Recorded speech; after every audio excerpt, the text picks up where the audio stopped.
Hello everyone! Today I have a very exciting video because it's finally fall. I can feel like it's finally fall.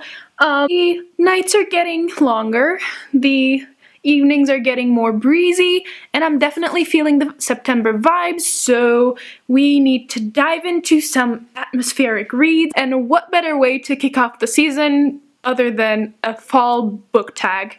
I'm doing the Finally Fall book tag that I saw from Paperback Dreams.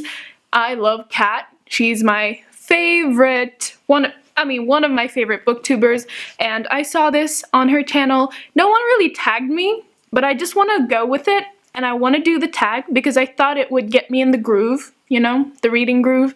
So I hope this inspires you to read more this season, and without further ado, let's jump into the video. Let's just look at the prompts together, shall we? In fall, the air is crisp and clear. Name a book with a vivid setting. Okay, for this one, I thought very hard, and out of my recent reads, I feel like the most atmospheric one was Truly Devious by Maureen Johnson. It's a very creepy, kind of like dark academia detective story. Not really detective, but this girl that's going to a boarding school has to figure out the mystery behind a murder that took place in that school many years ago, and then another person gets killed while she's there, and she has this special ability. Like, she's kind of like a teenage Sherlock Holmes, but I really liked the setting of like the boarding school and that there are mysterious elements to it. I feel like it was a very good fall read. If you haven't, just check it out. Second prompt. Nature is beautiful, but also dying. Whoa, okay. Name a book that is beautifully written, but also deals with a heavy topic like loss or grief. I thought very hard about this, and the beautiful writing plus the heavy topic kind of made me slow down a bit. One thing that comes to mind is A Monster Calls by Patrick Ness. It's a beautiful, kind of like a magical realism story that deals with a young boy's grief, and I thought it was just magical, and the writing, it's Patrick Ness. It's so stunning. But also, I would say Crime and Punishment by Dostoevsky. I have the Turkish version because, like, translated from Russian doesn't really matter if I read it in English or Turkish. This edition was very well translated. I haven't read it in English, so I'm not gonna comment on the English translator's writing, if it's beautiful or not, but this translation was amazing, and I feel like the original is beautiful as is. So the translations do reflect that to some extent. It's a story about a man's guilt and how he places himself in society and how he deals with that guilt and grief and loss, and I just thought it was a very emotionally heavy book. Next up, fall is back to school season. Share a nonfiction book that taught you something new. Okay, I don't read as much nonfiction as I want to, but the most recent nonfiction that I'm currently reading actually is Save the Cat Writes a Novel, because I'm taking like a fantasy, like a novel writing course right now at uni, and I'm loving it so far. Not that anything started. I registered really late, so I'm just trying to catch up with the reading, but this nonfiction book is all about writing a novel and how to structure your thoughts. It's not like a clear-cut rule. The author stresses that so much because novel writing is very much like a creative process, and you might have a very specific approach to it, but if you're a beginner like me, I just want to dive in and like figure out what I like, and if I can write something, we'll see what happens. But the author really distills the essence of a great story into this like structure, and I think even the first few chapters gave me a very clear idea of what elements I need to put into my story to make it flow better and ease myself into writing the story as well, so highly enjoying that one. In order to keep warm, it's good to spend some time with the people we love. Name a fictional family, household, friend group that you'd like to be a part of. Oh my god, the heist crew in Mistborn, because they are so incredibly, they are so incredibly tight, but they bug each other and they nag each other and they just annoy each other so much, but they're so loyal to each other as well.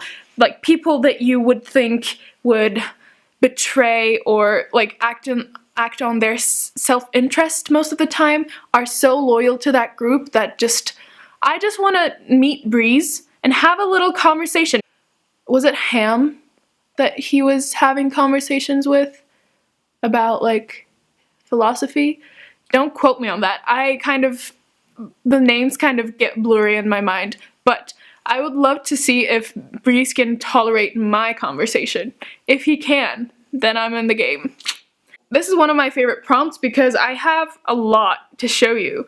The colorful leaves are piling up on the ground. Show us a pile of fall-colored spines. This is my yellow, red, like the colorful leaves pile. And then I couldn't resist. These are such like fall colors in my mind. Light yellow, pale yellow almost, and the muted browns. All leaf colors, guys. Okay, let's just breeze through these real quick. I have Survivor by Chuck Palahniuk. I talked about this book in my author spotlight, so I'm not gonna babble on about it. Go check it out. It's an amazing book. Paul Auster's The New York Trilogy. I need to give this a reread. It's basically 3 detective or like mystery stories in one book. I might be remembering this incorrectly, but that just goes to show I need to reread it. And then I have one of the Outlander books in Turkish because it's cheaper to buy them in Turkey. But it's the second book in the series by Diana Gabaldon. I love this book, but as you can see, it's very chunky, and I just read it at home because who's gonna log that shit around? And then we have Warbreaker by Brandon Sanderson. I read this on my Kindle, but then I hyped it up so much that we had to get my dad a copy because he wanted to read it. He was just like, nah, about it, but I'm still fangirling over it. Go read it. And then we have The Picture of Dorian Gray, which is a classic that I really, really need to get to, and I will include this in another upcoming video that is kind of like a fall TBR. We'll see if I actually get around to reading it. And then I have The Name of the Rose by Umberto Eco. I had this on a TBR a very long time ago, and I was like, oh, I need to get the physical copy because footnotes and such. I have the physical copy now.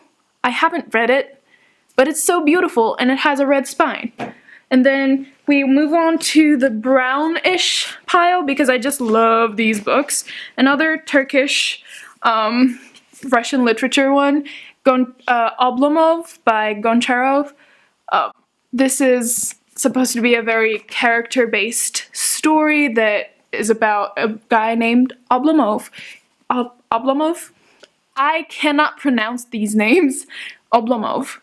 I'm just gonna put it there, and I need to get to this, and I feel like fall is the perfect time for slightly heavier Russian literature reads, which brings me to War and Peace by Tolstoy.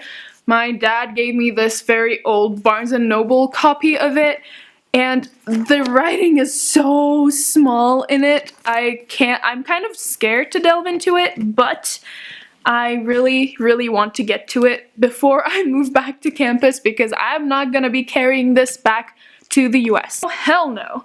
And then lastly, I have The Historian by Elizabeth Kostova. I've been postponing reading this for 2 years and I don't have an excuse anymore. It's a big book, but I know that it's a very beautiful story. I'm thinking it's historical fiction, but I honestly forget right now. If you read this and you liked it, please let me know, and we'll just get around to reading it this fall. Next prompt. We're moving along. This is good. Fall is the perfect time for some... Don't you wish she could talk? Fall is the perfect time for some storytelling by the fireside. Share a book wherein somebody is telling a story. Okay, I thought of a story of Edgar Allan Poe, the Telltale Heart, I believe. I read that story in high school, and I did a project on it, that and The Pit and the Pendulum, but the Telltale Heart is basically someone telling you how they ended up killing their neighbor. Not neighbor, but like the landlord, or the person that they're sharing a house with. And the narrator is so psychotic, and it's a very unreliable narrator, but you can see how his guilt and his paranoia creeps up on him as he's telling the story, and it's just a very eerie telling. I have the complete works of Edgar Allan Poe, the gift of my dear friends, and as usual, I'm reading off from it in the fall time because it's my tradition now. It just chills by my bed, and I read a story, or half a story, to be honest, every night because I'm too tired sometimes, but that's some unnecessary information about Talia's life. Moving on. Okay, 7. The nights are getting darker. Share a dark, creepy read. Okay, for this one, I have Night Film by Marisha Pessl. I think I rated it 3 or 4 stars. It's a very great, I feel like it's a very good thriller about a reporter trying to solve this girl's suicide, that he doesn't believe it's a suicide. The girl is the daughter of a very controversial horror film director that is a recluse and hasn't been seen in public for over 30 years, if I remember correctly. And this reporter goes into their estate to figure out what the hell is going on, because all the movies are being shot in the estate as well. And there are some scenes that just creeped me out so much. It was so atmospheric. It was so good.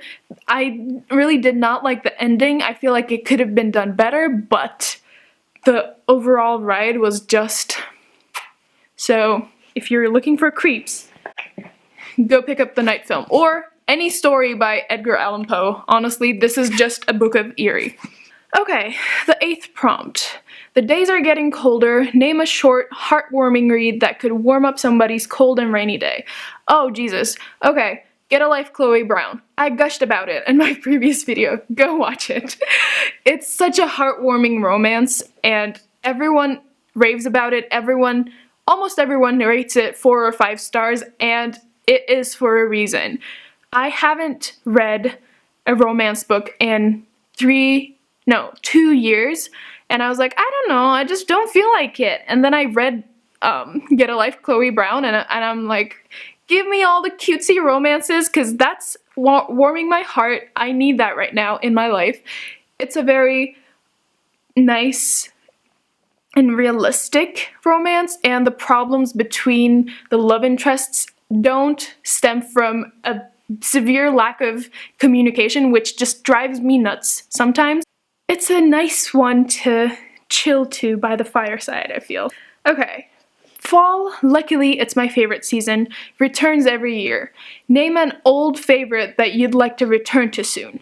Okay, I have a very unique set of books for this one, because it's a middle grade book, and I typically don't go back to my middle grade reads just because I have so many more books that I feel like I need to catch up on. For example, I'm not rereading the Percy Jackson series, even though I loved them so much, but this series I read only once. It's the Dragon Girl series by Lycia Troisi, and this one is in Turkish again, Thuban's Legacy or something, because I was in middle school when I read it, so I just picked them up in Turkish. But I remember being so swept away by this story by the character. Essentially, the souls of ancient dragons are carried in the bodies of children, and these children can use the dragon's powers if they learn how to control it. And I just felt it was such a unique take on fantasy. I don't know why it took me so long to reread it, but I'm gonna start it this fall, and I have 4 of the books, and I think the 5th one is out, but I only saw the first 3 in English, which is interesting. If you can find the translations, and if you like middle grade fantasy, please go check this out because it is honestly breathtaking. Almost there. 10. Fall is the perfect time for cozy reading nights. Share your favorite cozy reading accessories. Okay, I have some accessories right here. When you say cozy, I just think of warmth and candles. So I have a few candles here, which this one is sandalwood. I think I picked this up in IKEA, and it smells like the fireside, honestly. It's so good. I have these mini Bath & Body Works candles that this one I started burning last night. It's called Crisp Morning Air. And this one's just a very, like, after rain scent. And this one is just autumn, which is perfect for autumn. I like scented candles, but honestly, any other candle gets me in the mood. And then we gotta have a hot drink with us, so I love my mugs. My favorite is this one currently, which, funnily enough, has an Edgar Allan Poe quote on it: "There is no beauty without strangeness." Very true, sir. Very true. So I like having different teas with this, coffee sometimes, but if it's at night, I just prefer like a nice winter tea. It's not cold enough for me to have to snuggle up right now, but okay, don't laugh at the color of this, but I have a Snuggie, which is basically a blanket that has sleeves that you can snuggle into and read your book without taking your arms out of the blanket, which is just perfect. Only thing is, it's in bubblegum pink because it was gifted to me. I like it, but I would have preferred like a cream color, I feel like, when I think of it right now, but it's okay. Okay. For tagging people, I can cheat. I don't need to tag anyone. I just wanted to do this to get into the fall groove. I hope it got you in the mood for some cozy reading. If you like this video, please give me a thumbs up, and I'll see you in the next video. Bye!